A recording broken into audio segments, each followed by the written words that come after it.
Hoy quiero hablarles de un tema muy importante. De un tema importante porque nos enseña cuál es el camino a la vida eterna.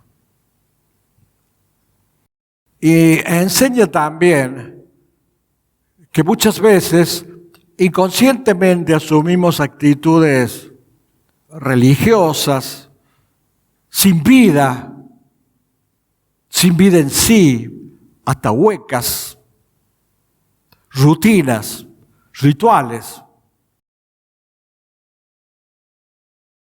y sin acudir al verdadero camino que nos lleva a esa vida eterna, que nos lleva al poder espiritual, que nos lleva a una vida espiritual plena. Quizás porque la carne a veces es fuerte, estamos o somos muy proclives a vivir una vida religiosa más que una vida en Cristo. Y no es lo mismo. No es lo mismo estar en Cristo que pertenecer a una religión. Porque la religión no te salva, Cristo sí. Porque la religión no te da vida. La rutina, la religión, el fariseísmo te mata. Cristo es vida, es libertad, es vida eterna. Bueno, ese es el tema al cual quería apuntar, porque existe un pobre concepto de Dios. Existe un concepto de Dios muy pobre en el mundo, entre aquellos que no son creyentes y también en la iglesia. También en la iglesia de Cristo. La iglesia, cuando hablo de la iglesia de Cristo, hablo de la iglesia de todo el mundo, la iglesia de aquellos convertidos por el Señor. En algunos casos hay un concepto muy pobre de Dios, porque está basado más bien en una religiosidad,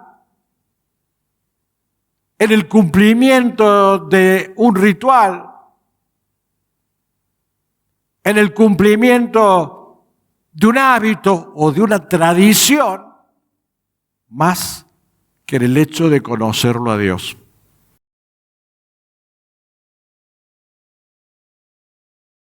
Creo que la iglesia de Cristo en general ha perdido ese espíritu de adoración y de alabanza a Dios. Ha perdido esa ansiedad, ese anhelo de conocer en profundidad la palabra de Dios. Alabamos a Dios con aquello que nos gusta a nosotros, como si la alabanza o los cánticos fueran a hacer alabanza a nosotros o a nuestra carne, y no a Dios. Son alabanzas a Dios.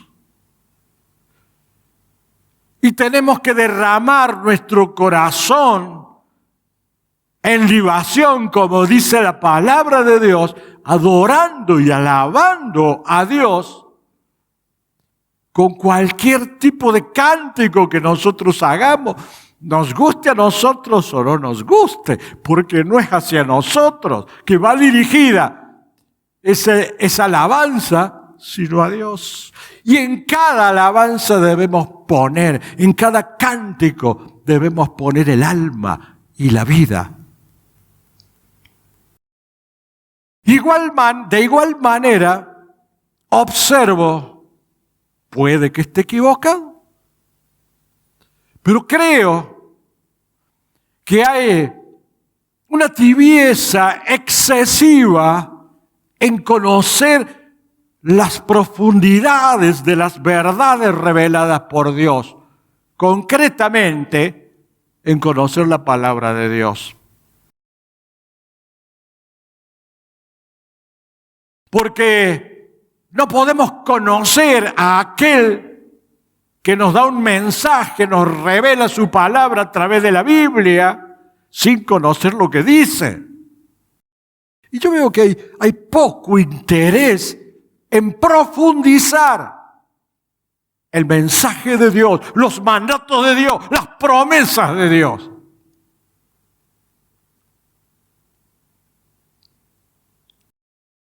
Esa falta de profundidad en intentar conocer la palabra, en buscar esa alabanza óptima, en adorarlo a Dios con todo nuestro corazón y con toda nuestra pasión, nos ha llevado a una vida de espíritu tibia, a una vida espiritual tibia y vacía y hueca. Quizás el bullicio de estos tiempos, de estas épocas, las preocupaciones, las necesidades, las dificultades de estos postreros tiempos, hace que muchas veces apartemos la mirada de Dios, el pensamiento de Dios. Y que nuestra alabanza y nuestra adoración esté impregnada de preocupaciones, de angustia, de dolores, de sufrimiento. Pero también hay desinterés en este mundo y en la iglesia en general, en el compromiso y en la búsqueda de Dios. Hay desinterés, hay tibieza y hay mucho egocentrismo. Se pretende que todo gire alrededor nuestro en lugar de nosotros girar alrededor de Cristo.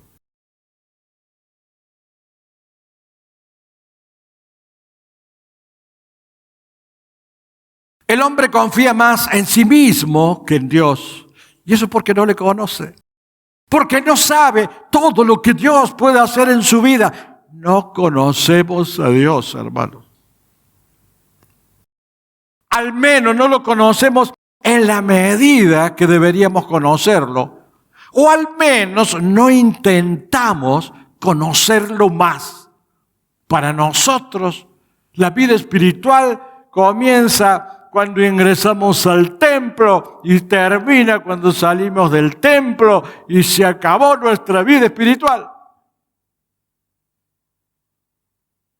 Volvemos a pensar en el Señor cuando tenemos una nueva reunión. Mientras tanto, cada uno vive en su egoísmo, en sus cosas.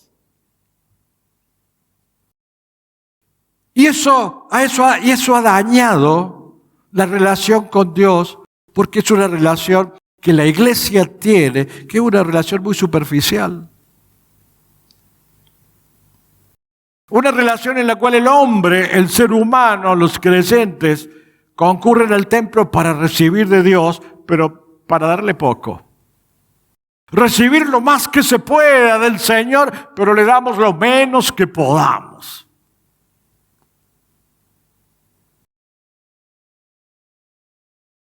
Entonces, es imposible la comunión con Dios cuando no tenemos ese conocimiento cabal, ese conocimiento pleno de Dios, o por lo menos no buscamos conocerlo a Dios.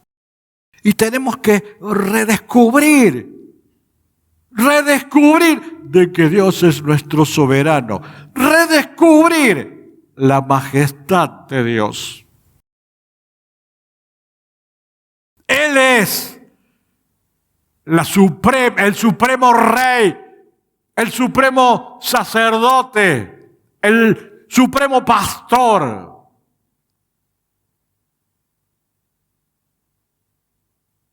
Y a Él tenemos que buscarlo y conocerlo cada vez más. Y existe en la iglesia en general mucha tibieza en la búsqueda del conocimiento de Dios. Y estuve repasando los grandes hombres de Dios, si buscaban al Señor o no, en todo momento. Y lo buscaban en las buenas y en las malas, en los grandes acontecimientos y en los momentos de grandes angustias. Siempre estaban cerca de Dios porque procuraban conocerle más. Tenían comunión con Dios. La iglesia de estos tiempos no quiere compromiso y no tiene comunión con Dios, no tiene esa relación íntima con el Señor, porque está en otra cosa. Mucho menos el mundo que no le conoce y que la iglesia debería hacer conocer. Entonces, haciendo un repaso muy breve, muy sintético de la búsqueda que tenían de Dios los grandes hombres del Señor, en el detalle podríamos nombrar a Moisés, que oró y buscó a Dios para pedirle que perdone al Israel rebelde cuando se había volcado hacia la idolatría.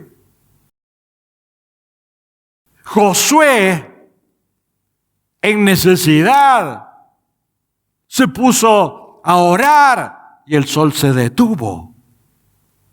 Dice Josué 10:13, y el sol se detuvo y la luna se paró. Con la oración, porque era un hombre, estaba cercano a Dios. Gedeón, para conocer la voluntad de Dios, se puso en oración y en la búsqueda de Dios.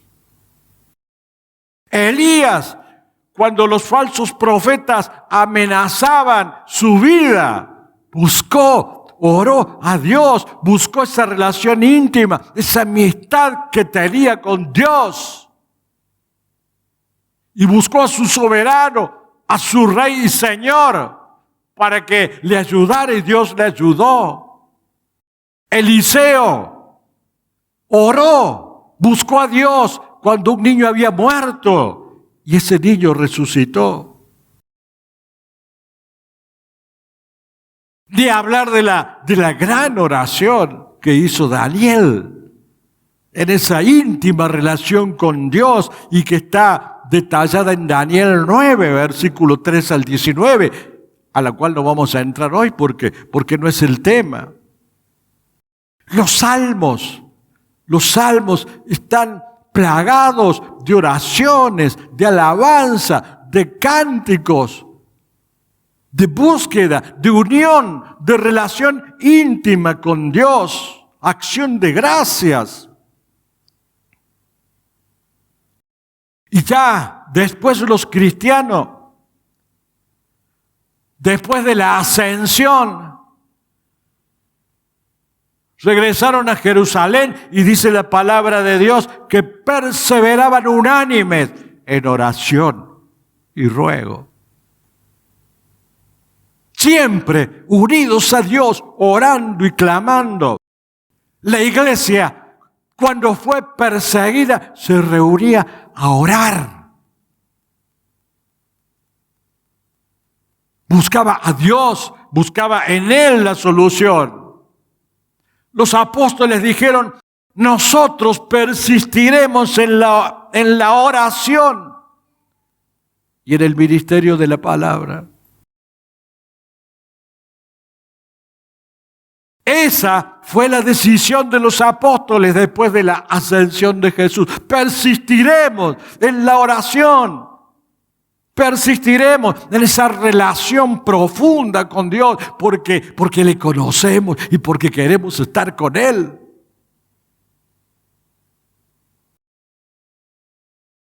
Pedro, cuando estaba custodiado en la cárcel, dice la palabra que la iglesia hacía sin oración, hacía sin cesar oración a Dios por él.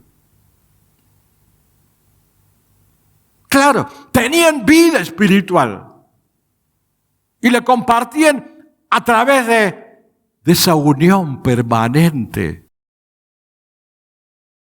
con Dios. Hablaban con Dios ante esas dificultades, ante esos problemas, ante esa necesidad.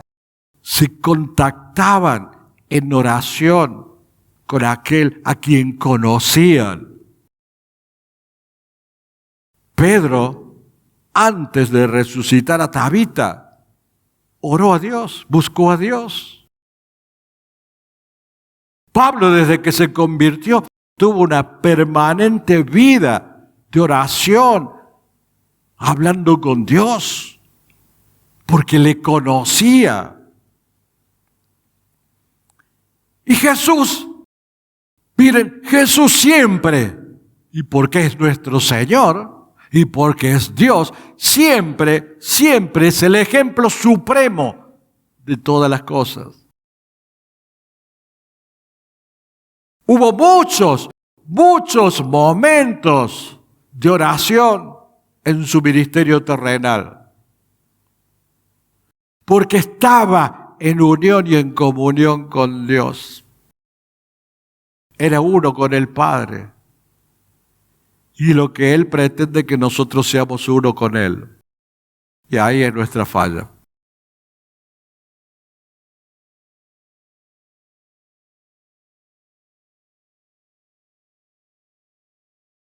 Nosotros a Dios lo conocemos tenuemente, allá lejos, distante. Y le buscamos en necesidad.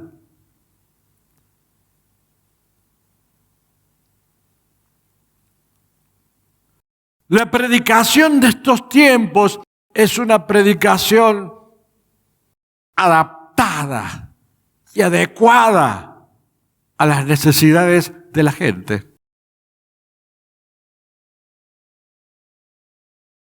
No es una predicación punzante como espada de doble filo que atraviesa. Es una predicación que trata de conformar al oyente. Y la palabra de Dios no es para conformar al oyente. La palabra de Dios es para transformar al oyente. Si no transforma y solo conforma, esa predicación no sirve.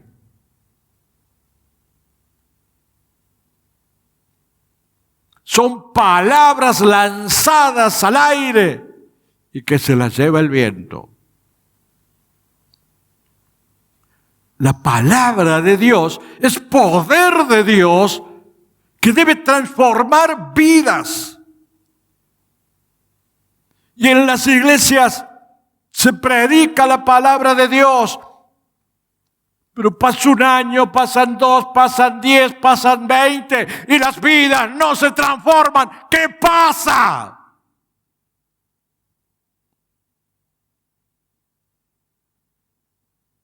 Fallamos en predicar esa palabra punzante y cortante. O la rechazamos cuando viene. No la aceptamos porque no me conforma. No es lo que yo quiero.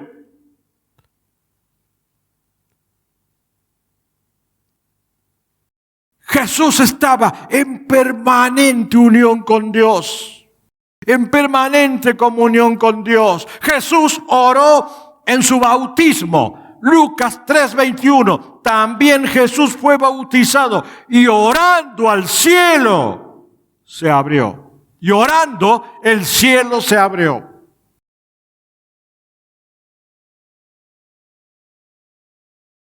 Antes de escoger a los 12, habló con el Padre.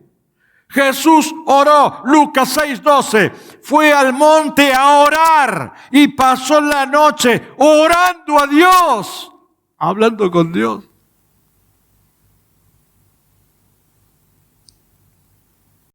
Pero hay una oración que es la más larga que pronunció Jesús. Una oración que es muy profunda, llena de enseñanza, llena de misterio. Una oración sencilla, que con pocas palabras dice tantas cosas, pero tantas cosas. Vamos a analizar solamente 3 versículos, porque si analizamos toda, nos va a llevar 2 o 3 días. Solamente 3 versículos. Y en esa oración Jesús le dice al Padre todo, con pocas palabras. Y a mí me hace pensar que los cristianos muchas veces, tenemos palabreríos. Lo llenamos a Dios de oraciones con palabrerías, oraciones largas e interminables, repitiendo siempre lo mismo. Le ponemos la cabeza así al Señor.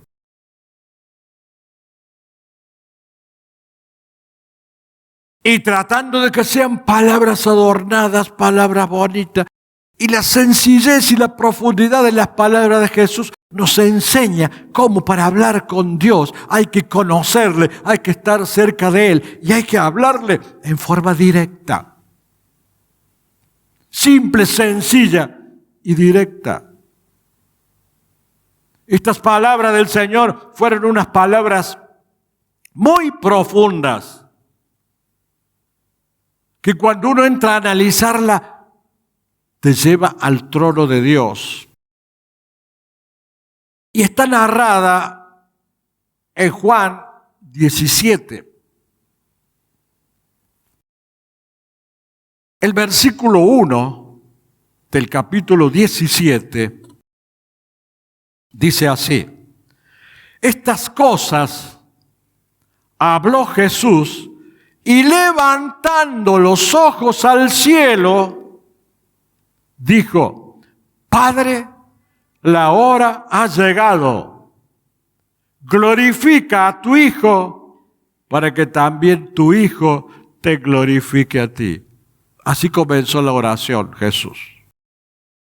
Levantó sus ojos al cielo y le pidió al Padre que glorifique al Hijo, y el Hijo lo iba a glorificar a Él. Era el fin de los tiempos de los discípulos. Cristo ya no estaría más con ellos. Antes le decía de que todavía no era la hora. Ahora directamente le dice: la hora ha llegado. Y los discípulos no entendían nada. ¿La hora de qué?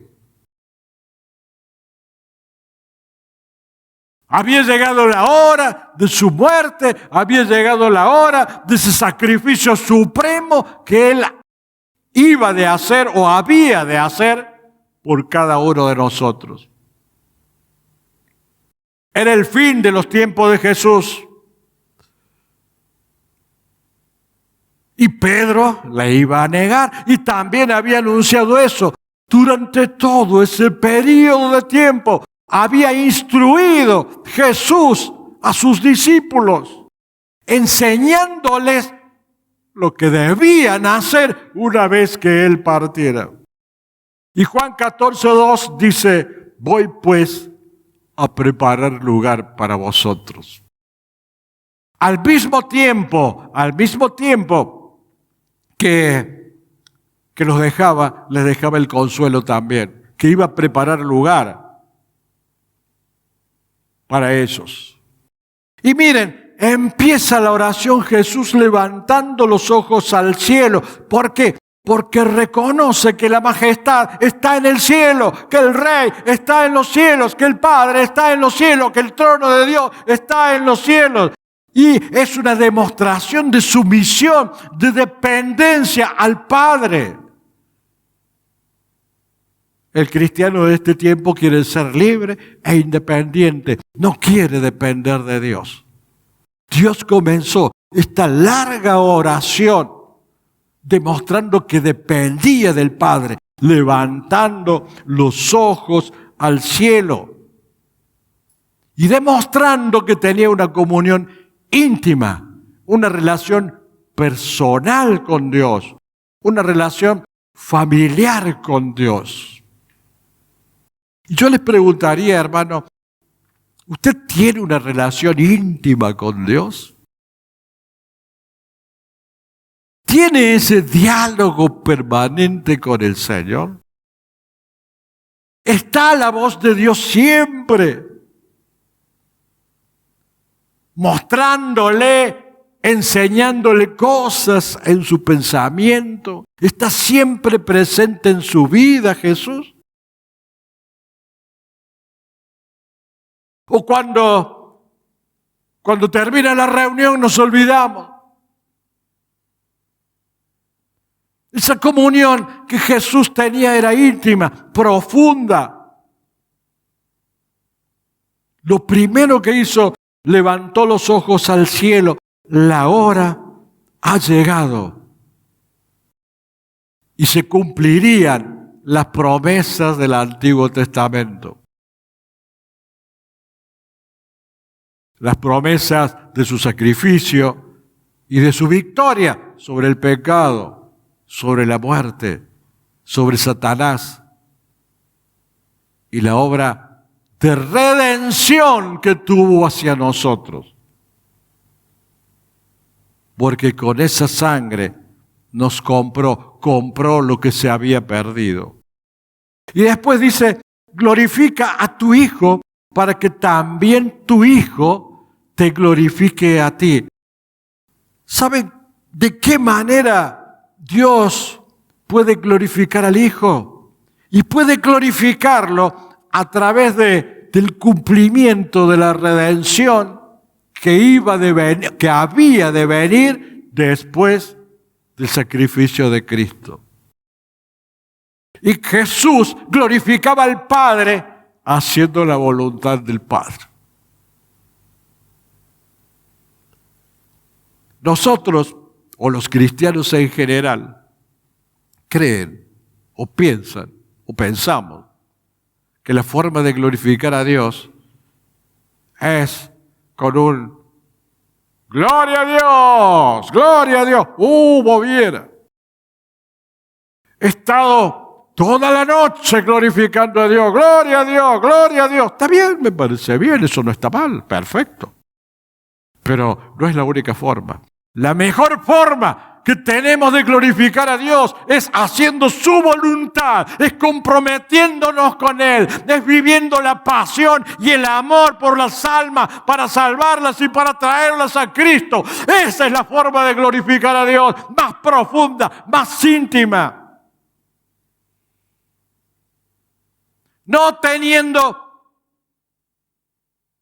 la obra o la iglesia o la participación de nuestras vidas en congregarnos como una forma de distracción, sino como un compromiso pleno ante Dios para llegar a las almas perdidas, para proclamar las buenas nuevas del Evangelio. Así Jesucristo glorificó al Padre, haciendo su voluntad, y el Padre iba a glorificar a Jesucristo utilizando ese sacrificio para redimir a toda la humanidad. Esa es la forma de glorificarse, que tuvieron de glorificarse mutuamente.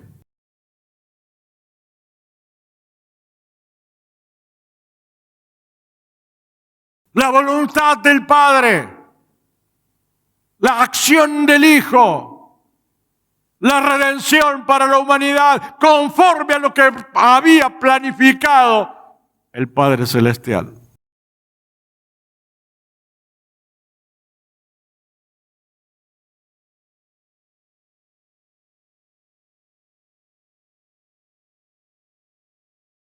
Era un amor recíproco.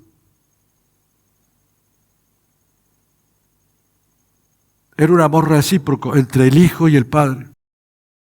Y ahora nosotros somos sus hijos. Somos sus hijos adoptivos. Y Dios quiere que entre nosotros y Él haya también un amor recíproco. Y yo no sé si es tan recíproco. Una pasión íntima. Una profunda apertura de mente y de espíritu. Para que no vivamos según nuestra vieja manera de pensar, sino de acuerdo a la nueva manera de vivir que Dios ha implementado o ha implantado en nosotros cuando el Espíritu Santo vino a morar en nuestras vidas. Somos nueva criatura. Y debemos acordarnos siempre que somos nueva criatura y tenemos que poner en evidencia que somos nueva criatura y por si eso fuera poco, nueva criatura en Cristo.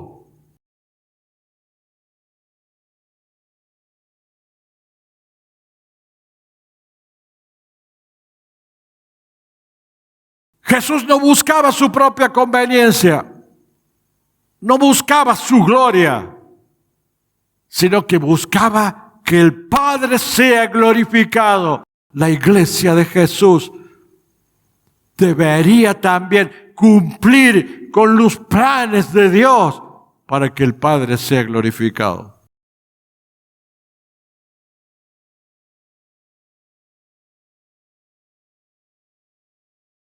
El versículo 2 de esta larga oración que hizo Jesús, y de la cual, reitero, vamos a analizar solamente 3 versículos.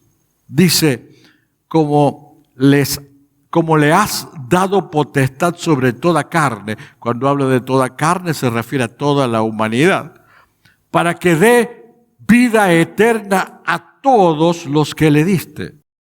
Bueno, esa oración que eleva Jesús para que dé vida eterna a todos lo que el Padre le dio, se consuma con la muerte de Jesucristo en la cruz.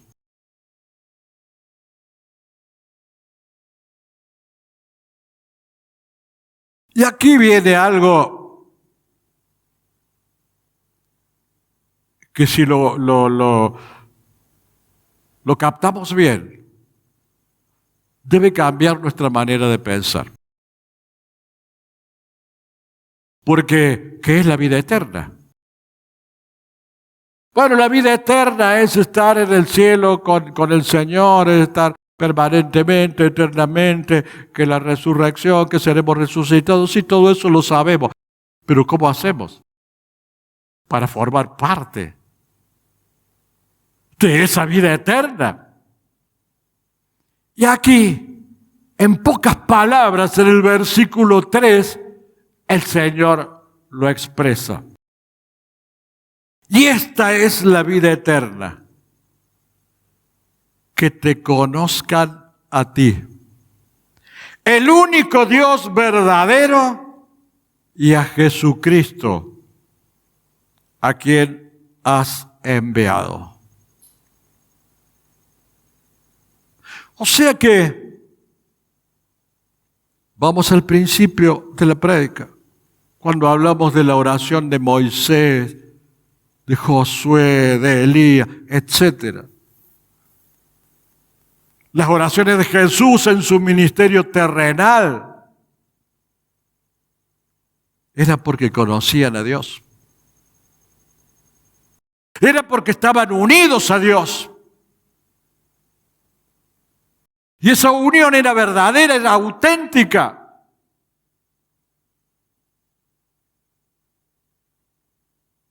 Y Dios eso quiere de nosotros.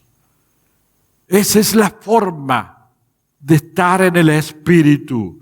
Esa es la forma de vivir en el Espíritu. Y aquí, derriba Jesucristo mismo con su oración al pensamiento humano que piensa que la salvación está en una religión o en la otra. La salvación no está en ninguna religión. No te salvás por ir a la iglesia católica. No te salvás por ir al templo evangélico. No te salvás por venir a la iglesia Divina Trinidad. No es suficiente. Es necesario que aprendas a conocer al único Dios verdadero, y conocerlo significa llegar a tener una unión íntima, una unión personal, permanente, una comunión con Dios, conociéndolo a través de la oración, a través de la alabanza, a través del conocimiento de su palabra, profundizando en lo que Él dice, en lo que Él nos enseña, en lo que Él nos manda, conociendo a ese Dios de amor para vivir en victoria, para vivir con poder espiritual. La muerte de Cristo tuvo un objetivo básico, que es que lo conozcamos al Padre, porque Él es el único mediador. Jesucristo, el único mediador entre Dios y los hombres. No son las religiones, ni somos nosotros la iglesia, ni nos vamos a salvar porque vengamos a cumplir nominalmente con la palabra, o nominalmente con nuestra participación, pero sin conocerlo a Dios. Dios quiere que le conozcas, porque eso es la vida eterna. El poder de vida eterna te llega cuando lo conoces íntimamente a Dios, porque allí comienza a inicia en vos esa vida espiritual que tenés que tener cuando Él te venga a buscar. Porque es lo que te da poder de resurrección, es lo que te da vida. Vida espiritual surge a partir del conocimiento de Dios, del único Dios verdadero. No hay otro, no hay otro, no hay otro. Y a Jesucristo, a quien has enviado. O sea que ese conocimiento es no solo al Padre o del Padre, sino también del Hijo y también del Consolador que vino después de la ascensión del Hijo, o sea, el Espíritu Santo. Conocerlo más a fondo.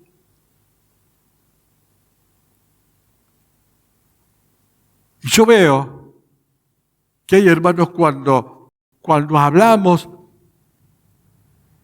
de profundizar en la palabra de Dios a través de estudios bíblicos, enseguida buscan excusas. Le escapan. Y así, si no sabes lo que Él dice, lo que Él nos enseña, lo que Él nos expresa, no puedes conocerle. Y Dios quiere que le conozcas. Dios quiere que seas un amigo personal. Dios quiere que tengas una comunión con Él, que tengas una vida íntima con Él, que seas mucho más que un religioso, que seas un hijo de Dios que conoce a su Padre. Entonces, la esencia de la vida eterna es la participación en la vida de Cristo mediante la unión con Él. Cuando nosotros conocemos a Cristo, vivimos conforme a esa unión con Cristo, cuando el Señor nos dice que no le llamemos más Señor, sino amigo. Cuando tenemos esa amistad, esa unión profunda con Dios. Cuando hablamos con Él permanentemente, como lo hacían los grandes hombres de Dios. Y Él nos responde y nosotros le contestamos. Y Él nos enseña y Él nos va guiando. Él nos va abriendo paso. Tenemos vida espiritual y tenemos vida de victoria porque conocemos al Dios de la victoria. Al único Dios verdadero. No hay otro.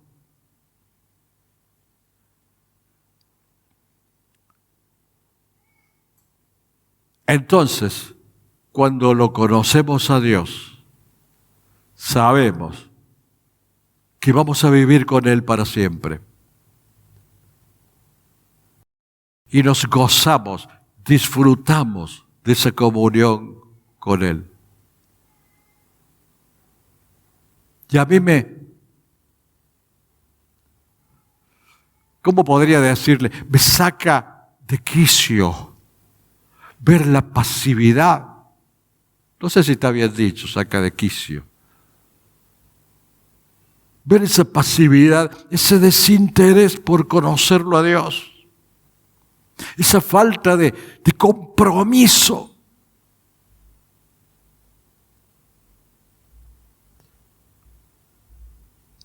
Esa falta de participación, de buscar todos cómo cumplir con la comisión que Dios nos ha dado, con esa gran comisión.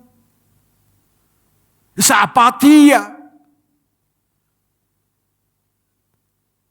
ese desinterés, ese yo estoy en la mía.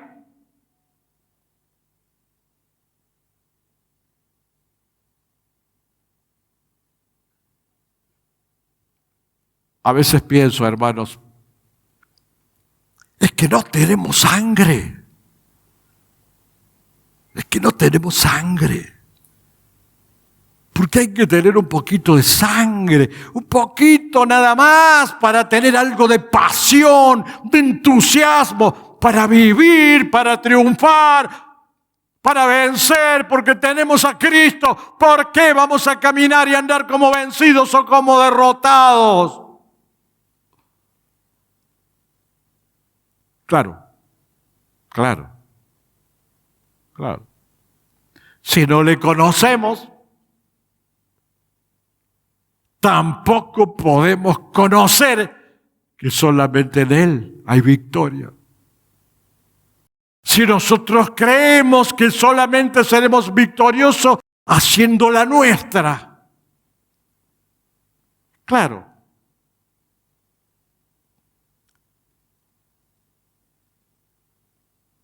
La iglesia de Cristo no conoce al Dios verdadero, ha escuchado hablar del Dios verdadero, se lo han predicado, lo ha sentido nombrar y le gusta que se lo prediquen y le gusta escucharlo nombrar, le canta, le alaba. En todos lados. Pero, ¿le conocen? Y esta es la vida eterna. Que conozcan al único Dios verdadero. Y a Jesucristo, a quien Él ha enviado. Para pensar. 3 versículos que nos dejan pensando. Que Dios los bendiga.